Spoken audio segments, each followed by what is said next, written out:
Hola, mi nombre es Luis Fernando Barrientos y les voy a estar presentando el tema de trastornos de la hipófisis anterior o adenohipófisis.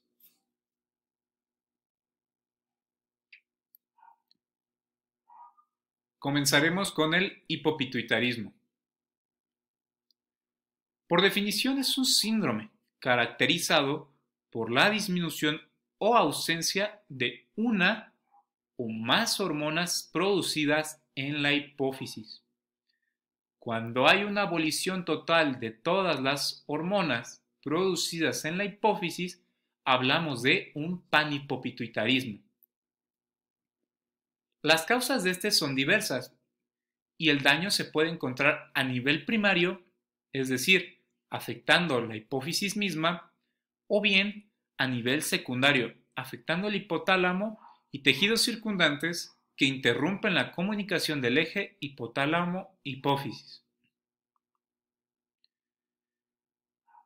La aparición de signos y síntomas del hipopituitarismo es lenta y a menudo engañosa, pues dependerán de la rapidez de la instauración y la magnitud del daño causados por la etiología subyacente. En general, la pérdida de las hormonas producidas en la hipófisis sigue la siguiente secuencia. Primero se pierde la hormona del crecimiento o somatotropina. Después se pierden las gonadotropinas representadas por la hormona luteinizante y folículo estimulante. La siguiente pérdida es de la hormona tirotropina o estimulante de la tiroides. La siguiente es la pérdida de la hormona adrenocorticotropina. Y por último, se pierde la hormona prolactina.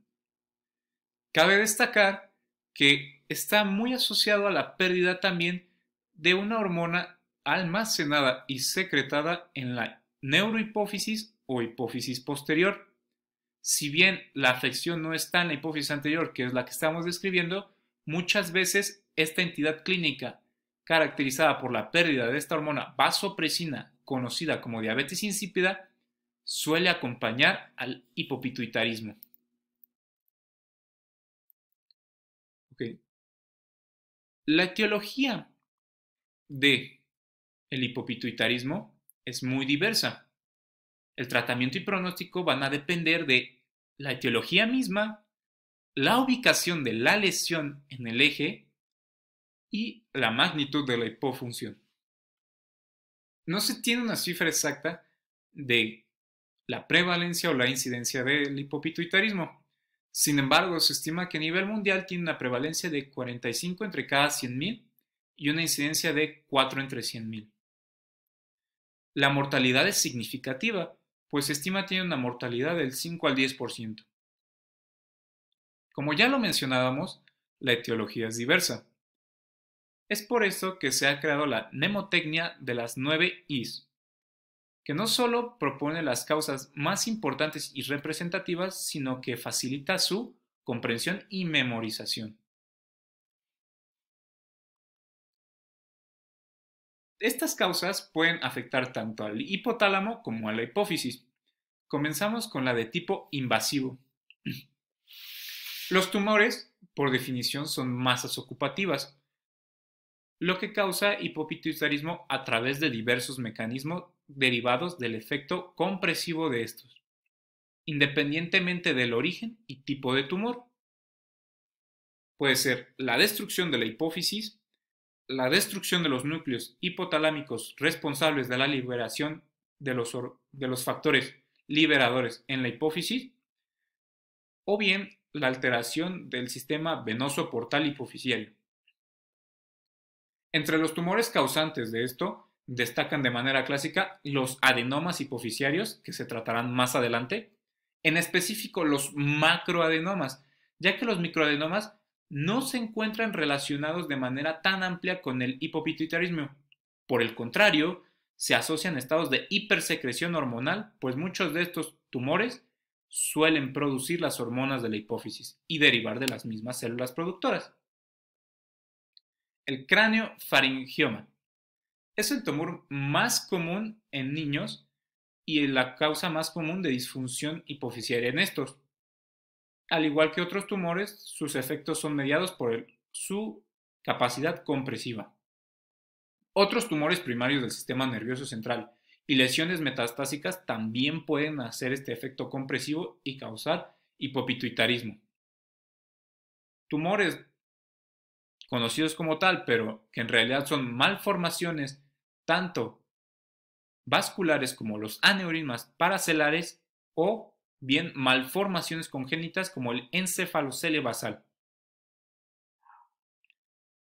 Pasamos a la causa de infarto. La lesión isquémica ha sido reconocida durante muchos años como una causa muy importante de panhipopituitarismo. Simplemente cabe recordar el llamado síndrome de Sheehan, en el cual después de una hemorragia postparto profusa, la mujer tiende a sufrir un infarto de la hipófisis. No se tiene una causa establecida de esto, sin embargo, se cree es debido al estado hipermetabólico en el que se encuentra la hipófisis durante el embarazo y que continúa en el periodo postparto, y la sensibilidad a la hipoxemia que tiene la hipófisis, en este caso, debido a este hipermetabolismo. La hemorragia crea un vasoespasmo y hipotensión. Y si tenemos una hipófisis sensible a la hipoxemia y le quitamos la irrigación, es decir, causamos una lesión isquémica, el daño es muy grande. Otro ejemplo de infarto en la hipófisis es la apoplejía asociada a tumores adenohipofisiarios. Esta puede causar que tanto el tumor se resuelva de manera espontánea debido a su propia necrosis, si es que el paciente sobrevive, porque este es muy fulminante, de hecho se asocia mucho a coma y a otras complicaciones.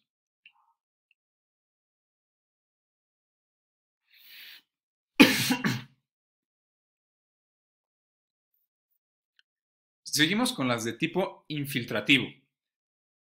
Pueden ser la manifestación primordial de las enfermedades infiltrativas. Ejemplo de ello es la sarcoidosis, la cual solía pensarse que su principal manifestación era la diabetes insípida, hasta que se encontró la formación de granulomas en otros tejidos. También se encuentra la hemocromatosis, que, si bien esta enfermedad por depósito de hierro ocurre en muchos órganos, muchas veces el primer síntoma es neurológico y se asocia con hipogonadismo hipogonadotrófico. Otra de estas alteraciones es la histiocytosis de Langerhans. Seguimos con inconveniente o traumático. Cualquier traumatismo que dañe la parte anterior de la bóveda craneal es susceptible a dañar la hipófisis. Inmunológico. En el inmunológico se reconocen causas de enfermedades autoinmunitarias o bien síndromes de inflamación crónica que causan una inflamación de la hipófisis y consecuente tamaño, hipertrofia de la hipófisis, pero con una hipofunción en la misma. Esto se tratará más adelante en las hipofisitis. Iatrogénico. Iatrogénico se refiere a las hipofisitis causadas debido al tratamiento con radioterapia o con otros agentes quimioterapéuticos para el tratamiento de neoplasias del sistema nervioso central. Otra muy importante es la de la administración crónica de corticosteroides que generan hipopituitarismo de la hormona adrenocorticotrofa. De tipo infeccioso se reconoce la tuberculosis, la sífilis e infecciones micóticas.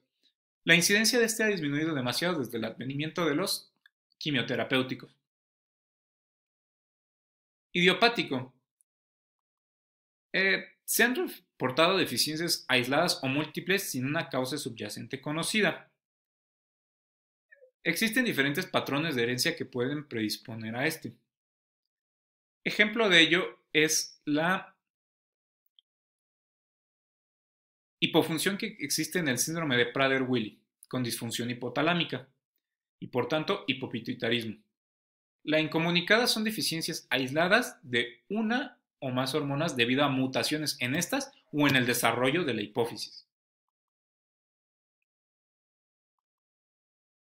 Entre ellas podemos encontrar muchas deficiencias aisladas. La deficiencia aislada de hormona de crecimiento puede ser esporádica o familiar.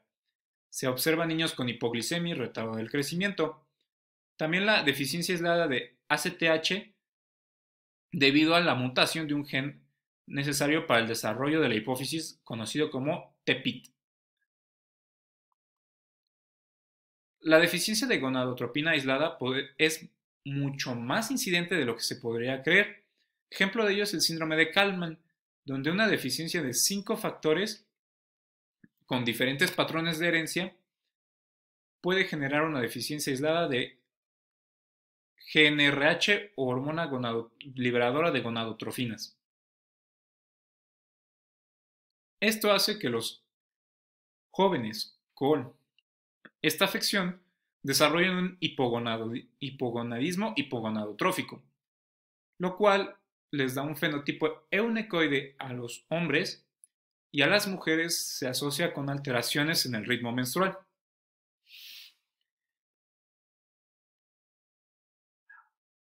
Dentro de las incomunicadas, también la deficiencia aislada de ACTH puede ser causada por la hipofisitis linfocítica. La deficiencia aislada de TSH es muy poco común y igualmente se asocia tanto a estas hipofisitis como a algunos pacientes con enfermedad renal crónica. La deficiencia de prolactina por sí mismo indica un daño hipofisiario severo, pues esta difícilmente se deja de expresar.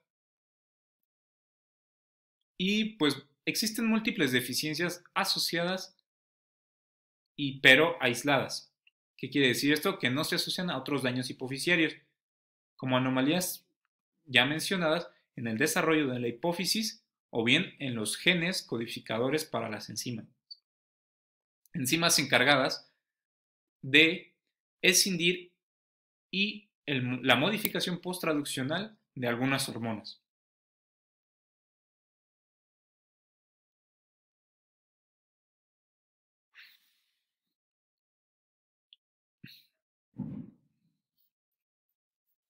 Dentro de las características clínicas del hipopituitarismo pueden ser muy variadas, pues dependerán de la hormona u hormonas afectadas. Es por ello que conviene revisar cada una de ellas. Dentro de la afección de la hormona del crecimiento podemos ver una disminución o desaceleración del crecimiento lineal en niños. En adultos es más difícil observar la falta de esta. Sin embargo, puede haber cambios sutiles, como son disminución de la masa muscular y aumento del tejido graso, es decir, del tejido adiposo. También puede haber una disminución en la satisfacción en la vida y depresión. La disminución de las hormonas gonadotrofas va a causar en el hombre disfunción eréctil y problemas en la espermatogénesis, mientras que en la mujer solamente puede causar alteraciones en el ciclo menstrual, principalmente amenorrea. La disminución de la TSH causa hipotiroidismo. Sin embargo, cabe destacar que la diferencia principal con el hipotiroidismo primario es que aquí no va a haber bocio y va a ser un fenotipo más leve. Al igual que la disminución de las hormonas tiroideas junto con las adrenocorticotropas se asocia a la generación de anemias.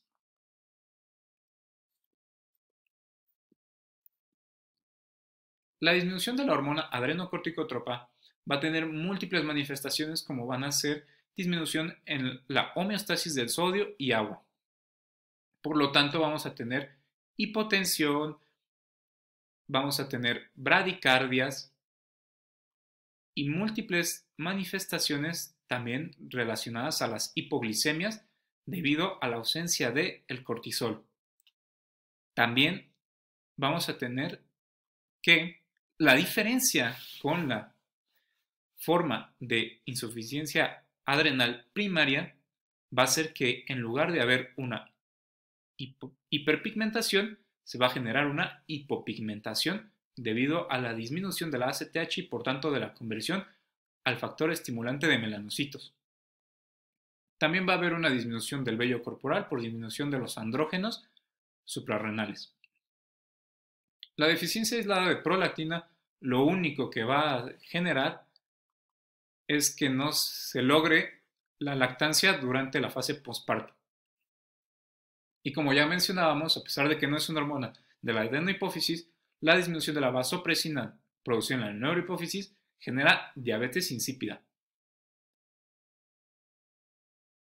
Algo muy importante para también diferenciar la causa de insuficiencia renal primaria de la secundaria es que en el caso de la terciaria o central, terciaria o secundaria, porque puede ser causada por alteraciones en el hipotálamo o hipófisis, es que va a haber hipercalemia, cosa que no existe en la insuficiencia primaria.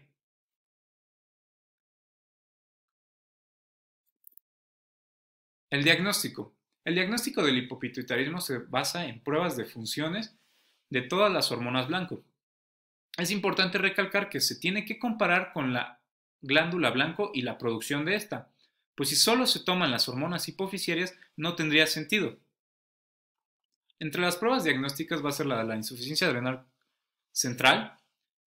Se van a hacer tres principales. La medición del cortisol basal a las 8 o 9 de la mañana, que coincide con la liberación circadiana del mismo.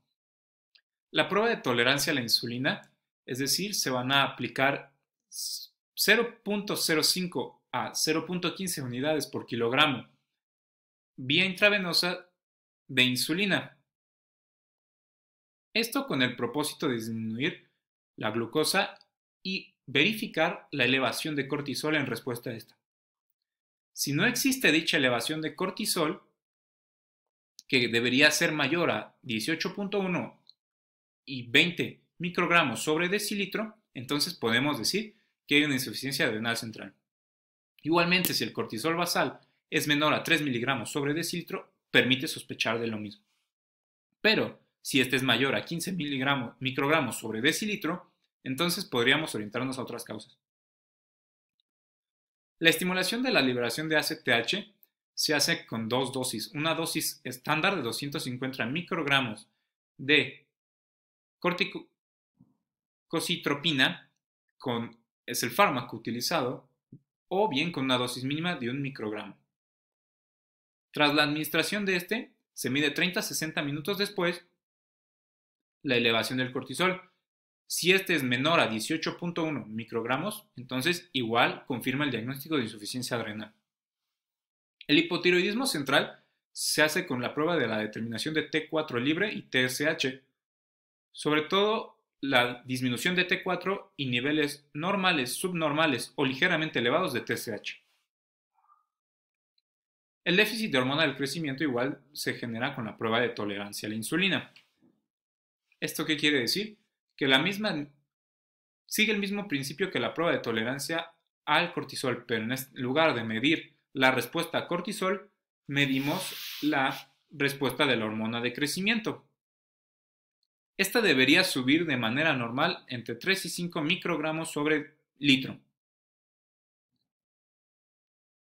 Otra prueba es la de la administración de hormona liberadora de hormona de crecimiento y 30 minutos después la administración de arginina. La siguiente prueba es la administración de glucagón. Se toma la glicemia basal desde el minuto 0 hasta el 210, se administra 1 gramo de glucagón o 1.5 si el individuo pesa más de 90 kilos, y en sujetos normales debe haber una respuesta de hormona de crecimiento de mayor a 4 microgramos sobre litro. En el hipogonadismo central, en los hombres se tiene que hacer. Es importante hacer especial énfasis en la importancia de interpretación correcta de estas pruebas, pues todas ellas miden de alguna manera la funcionalidad de la hipófisis. Con respecto a ellas, se debe de tomar en cuenta que existen mediciones basales. Ejemplo de ello. En la prueba de tolerancia a la insulina se tienen que hacer mediciones basales a los -30, a los 0, 30, 60 y 120 minutos de la glucosa y el cortisol después de tras la administración de la insulina.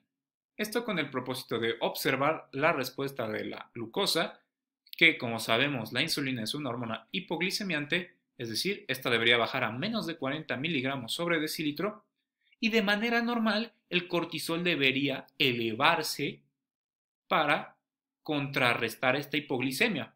Sin embargo, en la insuficiencia adrenal no ocurre esto y registra valores menores a 18.1 o 20 microgramos sobre decilitro. Cuando estos valores se presentan menores a 18.1, entonces podemos sospechar que la insuficiencia adrenal está presente. Ahora, para determinar si este es de origen central o bien primario, es decir, la glándula es la que está afectada, siempre debe haber una medición basal de las hormonas producidas por la glándula blanco de las hormonas tiroideas. Es decir, debemos medir la producción de las hormonas producidas en la glándula suprarrenal, así como en las otras glándulas evaluadas en este perfil.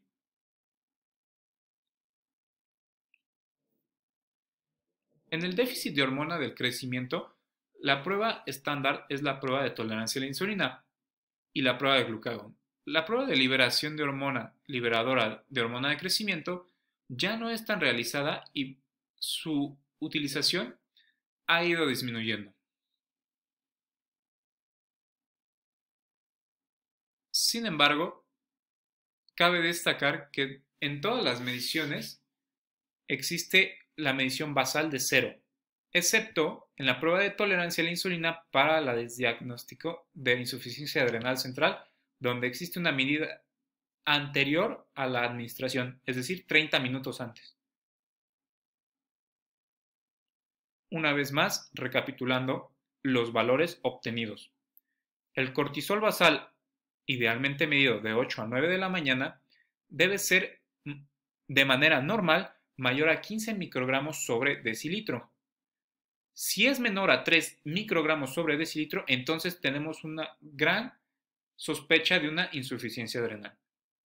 La prueba de tolerancia a la insulina. Después de la administración de insulina, se tiene que registrar la insulina de manera normal, debería bajar a menos de 40 miligramos sobre decilitro y el cortisol elevarse a más de 18.1 microgramos sobre decilitro. Cuando el cortisol adquiere valores menores a 18.1 microgramos sobre decilitro, entonces sospechamos de una insuficiencia adrenal.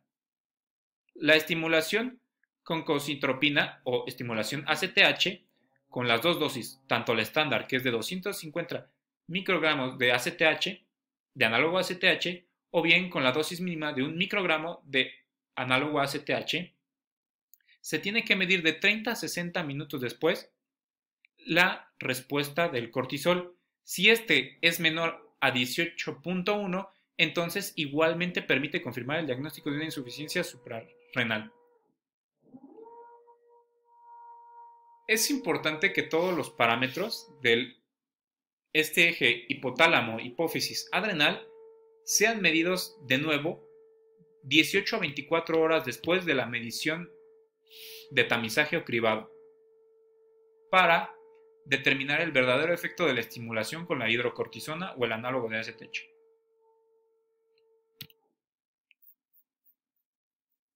Como ya mencionábamos, el tratamiento es encaminado a la sustitución o eliminación de testosterona, hormona foliculoestimulante y luteinizante. Y en mujeres, simplemente cambiamos la testosterona por estrógenos. Es común observar que en el hipogonadismo hipogonadotrófico, tanto la FSH como la LH estarán disminuidas, lo que confirma un hipogonadismo central.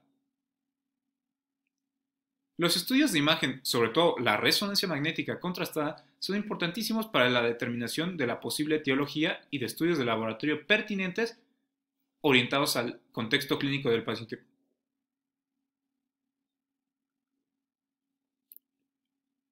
El tratamiento del hipopituitarismo. La base del tratamiento es la sustitución hormonal. Esto se logra mediante la sustitución de la función de la ACTH mediante la administración de hidrocortisona, preferiblemente 15 a 20 miligramos, dosis única, al día dividida en 2 a 3 dosis. Se debe adecuar los niveles de hormonas tiroideas al contexto clínico del paciente, la edad y la cifra sérica de estas. Por lo general se da la administración de levotiroxina análogo a T4, 1.6 microgramos sobre kilogramo al día.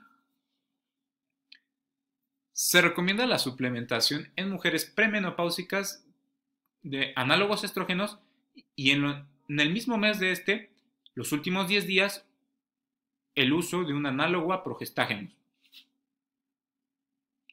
Para inducir la ovulación, se recomienda el uso de citrato de clomifeno.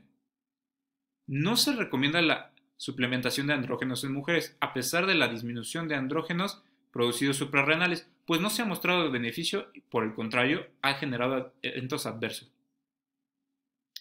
Se recomienda la suplementación de testosterona en hombres. No se da por vía oral debido a los efectos adversos hepáticos.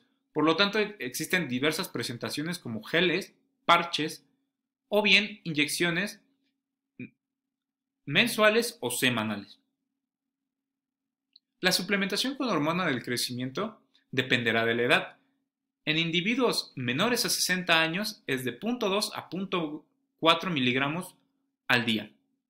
Y en individuos mayores a 60 años es de 0.1 a 0.2 miligramos al día.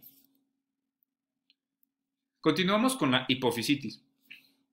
La definición es un término que agrupa a distintos trastornos que son poco frecuentes pero que causan la inflamación de la hipófisis. Esta hipertrofia conlleva la disfunción, manifestada como el hipopituitarismo. No hay una sola manera correcta de clasificarlos, es por eso que se ocupan tres, pues si bien la clasificación histológica vendría siendo la mejor, no es posible aplicarla debido a recursos y contexto clínico de todos los pacientes. Por ello es que la dividimos en tres: la etiología, primarias o secundarias. Primarias es la infiltración directa de la hipófisis y secundarias es la afectación de la hipófisis consecuente a otros procesos autoinmunes o inflamatorios crónicos. Anatómica, si bien no nos orienta a una etiología, nos orienta a la disfunción hipofisiaria específica, es decir, dependiendo de la porción de la hipófisis van a ser las hormonas afectadas. Y bueno, la histológica, como ya lo mencionamos, usualmente se obtiene mediante la biopsia para descartar neoplasias. Dentro de la histológica se encuentran la hipofisitis linfocítica, la hipofisitis granulomatosa, la hipofisitis xantomatosa, la hipofisitis plasmacítica o relacionada a la enfermedad por IgG4, la necrotizante y la de patrón mixto, que usualmente es la mezcla de alguno de los dos patrones anteriores. Como ya lo mencionábamos, la etiología puede ser primaria o secundaria. Entre las primarias se agrupan todas aquellas ya mencionadas dentro de la clasificación histológica y en la secundaria, como les decía, asociadas a enfermedades autoinmunes de base, enfermedades inflamatorias sistémicas de base o bien algunas que han tomado nuevo impulso, que son las inducidas por fármacos, sobre todo aquellas relacionadas a los inhibidores del punto de control del sistema inmune, como son los anticuerpos monoclonales contra CTLA4 o PD1. Las manifestaciones clínicas. Ok, la inflamación de la hipófisis va a llevar, como ya lo comentaba, al hipopituitarismo. Eso quiere decir que va a tener las mismas manifestaciones. La variante linfocítica se observa sobre todo una afección en embarazadas que cursan el tercer trimestre del embarazo o el periodo posparto inmediato. Tiende a afectar a más de una hormona. Por lo general, la más afectada es la ACTH, después las gonadotropinas, TSH y hormona del crecimiento en esa secuencia. Por lo tanto, varía mucho de los grados de hipopituitarismo que revisamos antes. Como ya lo habíamos mencionado, esta era la excepción. La variante granulomatosa es la segunda más común después de la linfocítica. Esta puede ser primaria, por procesos idiopáticos, es decir, aún no existe una causa conocida, sin embargo se asocia a varios patrones de herencia, sobre todo ligados al cromosoma X. La variante jantomatosa, como existen los jantomas cutáneos, se debe a la acumulación de macrófagos activados que digieren lípidos y pues estos macrófagos carecen de enzimas necesarias para el metabolismo de estos lípidos, por lo tanto se acumulan y les dan este aspecto en células espumosas. Son detectables en la biopsia. Es una variante rara, pero no tan rara como es la necrotizante, en la cual se observan centros de necrosis no hemorrágicos en los cuales es fulminante, sin embargo, como lo mencionábamos antes, es poco común. La variante plasmacítica o asociada a IgG4 es una de reciente diagnóstico, por lo tanto su incidencia no puede ser calculada debido a que se cree que está subdiagnosticada tanto la afección de la hipofisitis como la enfermedad en sí. Esta se debe a la infiltración plasmacítica de tejidos glandulares como es la hipófisis, pero también de otros como es el páncreas. Esta infiltración da una destrucción progresiva de la glándula y se asocia también a procesos atópicos, de ahí la elevación de IgG4 posiblemente correlacionada con la elevación de interleucina 4. La variante mixta, pues como su nombre lo indica, es la unión de dos o más primarias. Dentro de las secundarias, las enfermedades autoinmunes que predominantemente suelen asociarse a esto es por excelencia el lupus eritematoso. Por eso es que la búsqueda de autoanticuerpos, aunque no es específica para los autoanticuerpos hipofisiarios, sí se pueden buscar anticuerpos antinucleares o anagenéricos para detectar lupus y dar una posible explicación.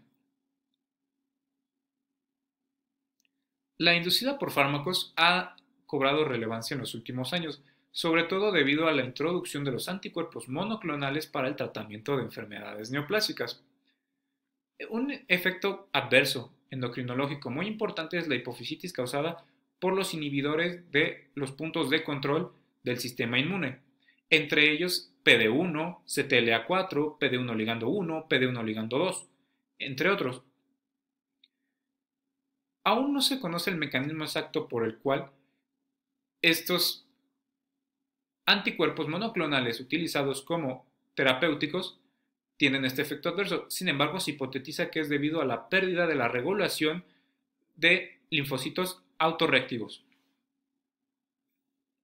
Las lesiones infiltrativas, como ocurre en la histiocytosis de Langerhans, también pueden ser descartadas por un análisis de PET, tomografía o bien la enfermedad de IgG4.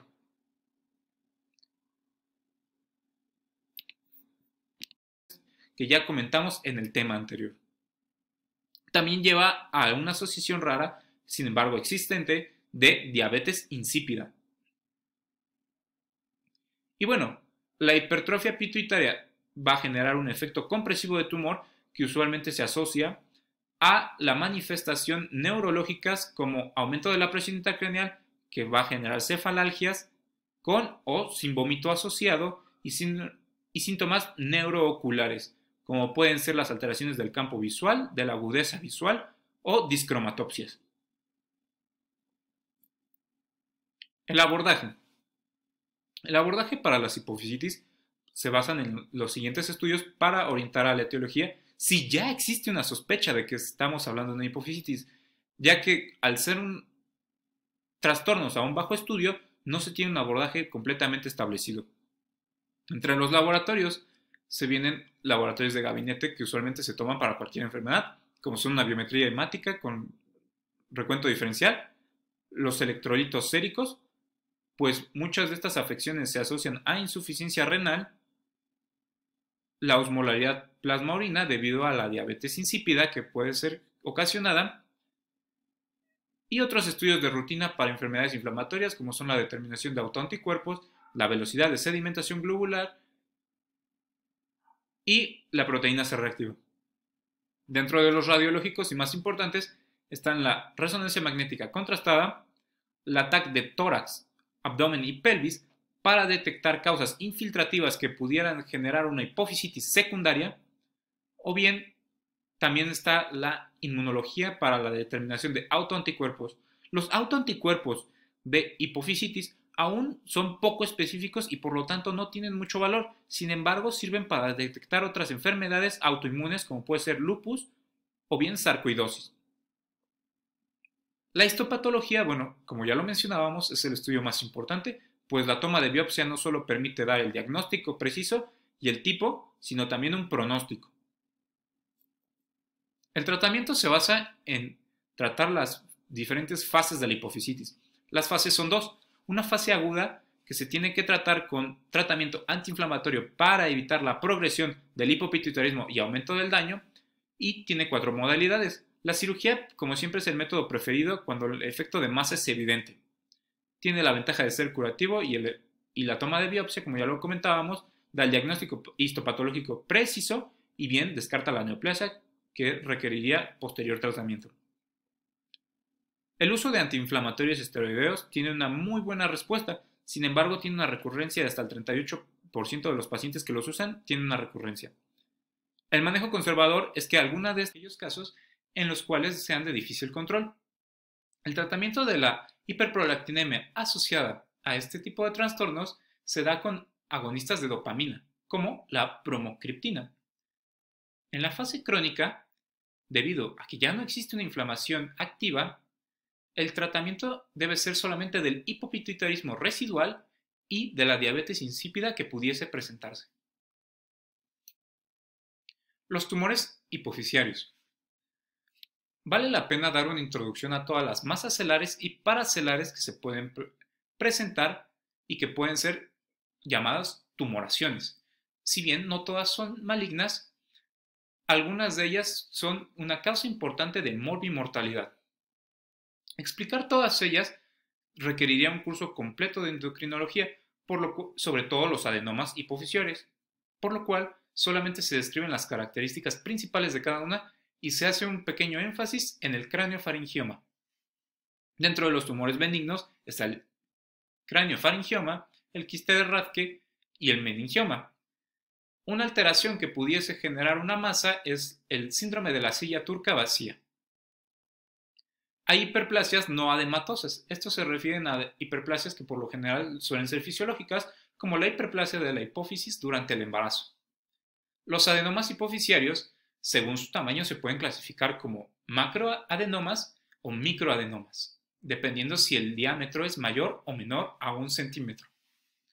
Los tumores malignos como los sarcomas o los cordomas son lesiones principales del sistema nervioso. O bien puede haber lesiones metastásicas que ocupen la silla turca. Los gliomas también pueden, sobre todo los ópticos, pueden desplazar el contenido de la silla turca y generar el efecto de masa. La lesión vascular como los aneurismas o bien las hipofisitis como ya se mencionó. Los adenomas hipofisiarios, como ya comentábamos, se dividen en microadenomas, los cuales tienen un diámetro menor a 1 centímetro y por lo general no se asocian a hipopituitarismo, sino por el contrario a estados hipersecretorios, es decir, generalmente no son detectados y si son menores a 5 milímetros no se verán en una resonancia magnética de manera fácil. Por el contrario, los macroadenomas son tumores más grandes, mayores a 1 centímetro de diámetro, que pueden tener tamaños muy variables. Dentro de los adenomas hipofisiarios se encuentran los siguientes. El prolactinoma es el principal adenoma hipofisiario con una prevalencia del 57%. Los adenomas no funcionales tienen una prevalencia del 28%. Los productores de hormona del crecimiento del 11%, los productores de adrenocorticotrofina del 2%, de funciones desconocidas tienen del 2%, aunque se asocian a funciones relacionadas a las gonadotropinas y a la TSH. Los productores de TSH, los productores de subunidades alfa de las hormonas producidas en la hipófisis y los productores de gonadotropinas. El prolactinoma. El prolactinoma, como ya lo mencionamos, es el tumor más común, es el adenoma hipofisiario más común. Por lo general se encuentra en el estadio macro, ya que no es comúnmente detectado en estadios de microadenoma. Se manifiesta por galactorrea y disfunción gonadal. Esto debido a los niveles elevados de prolactina que tiende a secretar este tumor. Puede crecer muy rápidamente y pues el tratamiento se verá abordado dependiendo de las manifestaciones y del grado de afección y crecimiento tumoral. El adenoma productor de hormona de crecimiento es el principal adenoma productor de dos entidades clínicas conocidas como gigantismo y acromegalia que serán tratadas a continuación. El adenoma secretor de ACTH es el principal ente causante de la enfermedad de Cushing, que los niveles elevados de ACTH generan un hipercortisolismo de las glándulas adrenales, que generan lo conocido como síndrome de Cushing. Es por esto que no hay que confundir estas dos entidades. El adenoma secretor de TSH, por lo regular, es cromatófobo. Sus células no se tiñen, suelen ser muy grandes, aunque es rara vez observable. La diferencia con el hipertiroidismo de origen central, como es este, con el de origen primario, como es el generado por la enfermedad de Graves, es que no existe la afección ocular y dermatológica común en el hipertiroidismo. El adenoma secretor de gonadotropinas es extremadamente raro, por lo regular solamente secreta FH, aunque se han reportado casos donde secreta FSH y LH.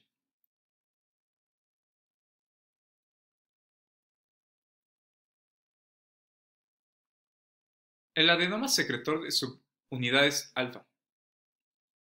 El adenoma secretor de subunidades alfa simplemente no tiene una liberación hormonal funcional, sino que libera las subunidades alfa de la mayoría de las hormonas producidas en la hipófisis. Tienden a ser muy grandes e invasivos, por lo cual el tratamiento quirúrgico es difícil. El adenoma hipofisiario no funcional, como su nombre lo indica, no se conoce una función establecida de este. Sin embargo, se asocia a hipogonadismo en la mayoría de los casos. Suele ser un tumor muy grande, invasivo. El carcinoma hipofisiario es en extremo raro. Deriva de los adenomas hipofisiarios, los cuales sufren una transformación maligna capaz de dar metástasis a diferentes órganos. Tiende a tener un pronóstico muy reservado y malo, pues los pacientes tienden a fallecer y la respuesta a la quimioterapia es mala. El craniofaringioma, como ya lo mencionamos, es un tumor benigno de la hipófisis. Este es resultante del residuo metaplásico de la bolsa de Rathke, que es el antecedente embrionario de la adenohipófisis. Es una proyección ectodérmica que va a generar al lóbulo anterior de la hipófisis. Existen dos tipos. El adamantinomatoso, que se asocia a mutaciones en la beta-catenina, y el papilar, que se asocia a mutaciones en BRAF. Sus manifestaciones son principalmente del efecto masa ocupativa y van a tener manifestaciones endocrinológicas tempranas que usualmente son las primeras en aparecer como en la mayoría de los tumores. Sin embargo, no son muy detectadas. Por lo tanto, cuando aparecen las manifestaciones tardías, ya existe un hipopituitarismo, con disminución de la hormona del crecimiento que como este tumor es muy común en niños, genera una desaceleración del crecimiento. También existe un hipogonadotrofismo. Esto va a generar que los niños en su adolescencia tengan una pubertad retrasada. Pocas veces se asocia con ACTH y TSH. No existe una gran afección de estas hormonas. Y diabetes insípida la padecen alrededor del 15% de los pacientes con este tipo de tumor. Las manifestaciones neurológicas, sin embargo, son predominantes y generalmente se deben al aumento de la presión intracraneana, y esto va a dar una cefalalgia con o sin vómitos, y las neurooftalmopatologías, como pueden ser las plejías de los nervios craneales, la disminución de los campos visuales, la disminución de la agudeza visual, o bien alteraciones en la percepción del color conocidas como discromatopsias. El diagnóstico. Se sugiere que primero se haga la evaluación endocrinológica para observar el grado de disfunción y se continúe con una evaluación de resonancia magnética que en el 95% de los casos es capaz de detectar el craneofaringioma. Como ya lo mencionábamos, existen dos tipos principales. Los hallazgos pueden ser muy característicos. Del adamantinomatoso generalmente se asocia a calcificaciones en el 90% de los casos. Es una masa quística heterogénea lobulada, como se puede observar aquí, tiene distintos lóbulos y aquí las distintas calcificaciones. Por el contrario, el papilar es una masa más sólida, la cual está bien delimitada y muy pocas veces se asocia a calcificaciones. Para la evaluación oftalmológica y la tomografía de coherencia óptica es importante para valorar el grado de afección óptica. El tratamiento.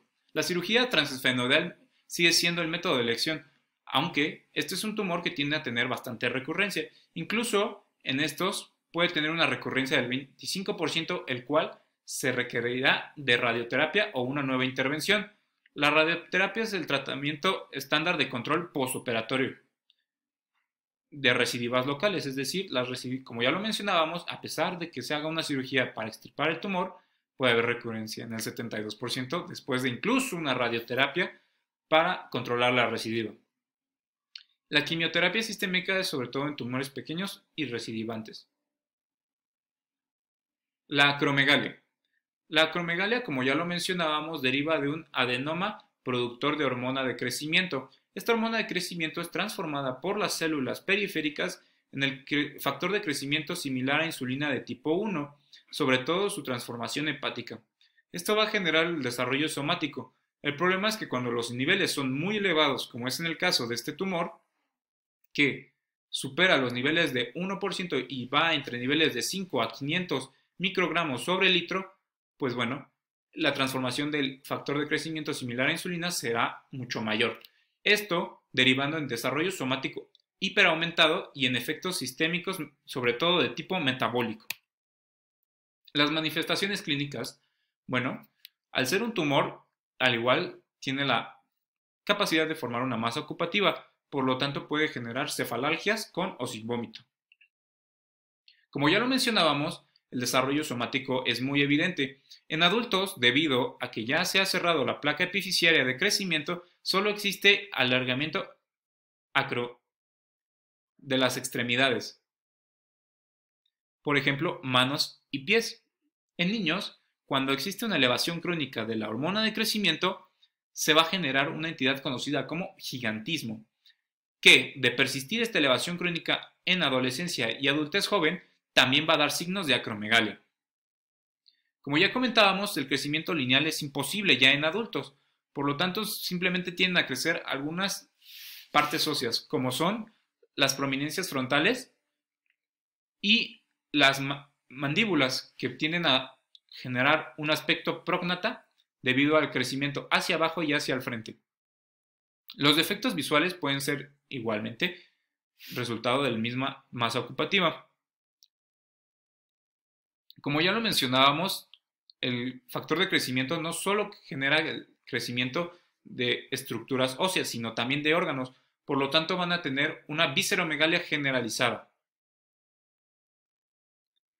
Esto conlleva a que existan neuropatías por atrapamiento, como es el síndrome del túnel del carpo, y también enfermedad articular degenerativa que conlleva a la artralgia crónica y manifestaciones cutáneas debido al aumento de la proliferación somática. Existe galactorrea debido a que muchos de estos tumores se asocian a células lactótrofas. Hasta un 15% de los tumores productores de hormona de crecimiento tienen la capacidad de producir prolactina. Entre las complicaciones metabólicas se encuentra la hipertensión, la diaforesis, la intolerancia a la glucosa, que en muchos casos deriva a diabetes mellitus de tipo 2 y al desarrollo tumoral de pólipos en el intestino grueso. Es por esto que la mayoría del diagnóstico debe de ser temprano y el tratamiento encaminado a disminuir estas comorbilidades. El diagnóstico se tiene que hacer en 3 pasos escalonados. La medición de IGF-1 se recomienda en toda aquella persona que tenga rasgos de acromegalia o bien que tenga las complicaciones metabólicas aún sin tener las fases características. La prueba de supresión de glucosa es cuando se administra un bolo de 100 miligramos de glucosa y no existe una disminución de la hormona de crecimiento, sino que ésta no baja niveles de 1 microgramo sobre litro. Normalmente, cuando se da ese tipo de administración de glucosa, los niveles en personas normales disminuyen. Y la resonancia magnética es indicada para encontrar el tumor. No se recomienda el uso de mediciones aleatorias de la hormona del crecimiento, ya que como sabemos esta sigue un patrón circadiano aumentando en la noche. Por lo tanto, las mediciones aisladas no correlacionan con el fenotipo de la enfermedad. El tratamiento. El tratamiento está encaminado a generar niveles séricos de IGF-1 ajustados y normalizados para la edad y sexo, además de generar niveles de hormona de crecimiento menores a 1 microgramo sobre litro. La cirugía sigue siendo el tratamiento de elección. Se recomienda la cirugía transesfenoidal. El tratamiento farmacológico está encaminado a disminuir las complicaciones que puede tener como ya mencionábamos, diabetes, síndrome de apnea y hipopnea obstructiva del sueño, artralgias, hipertensión, cardiopatías, etc. Y reducir los niveles de IGF-1 y IGH. No se recomienda su uso preoperatorio. Tiene que ser después de la operación transesfenoidal el uso de estos fármacos. ¿Como cuáles? Bueno, los principales usados son los agonistas del receptor de somatostatina. El primero fue el acetato de ocreótido, hoy reemplazado por el ocreotitolar, que se da a dosis menores y genera menores efectos adversos, que por lo general solamente son alteraciones gastrointestinales y tendencia a formar cálculos biliares.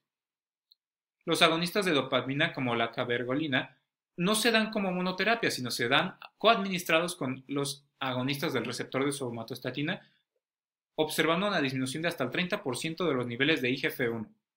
Y los antagonistas del receptor de hormona del crecimiento, como pegvisomab, que se da de 10 a 20 miligramos al día subcutáneo. La radioterapia se suele reservar para pacientes que tienen una respuesta inadecuada tanto a la terapia quirúrgica como a la terapia farmacológica. Eso sería todo de mi parte. Muchas gracias.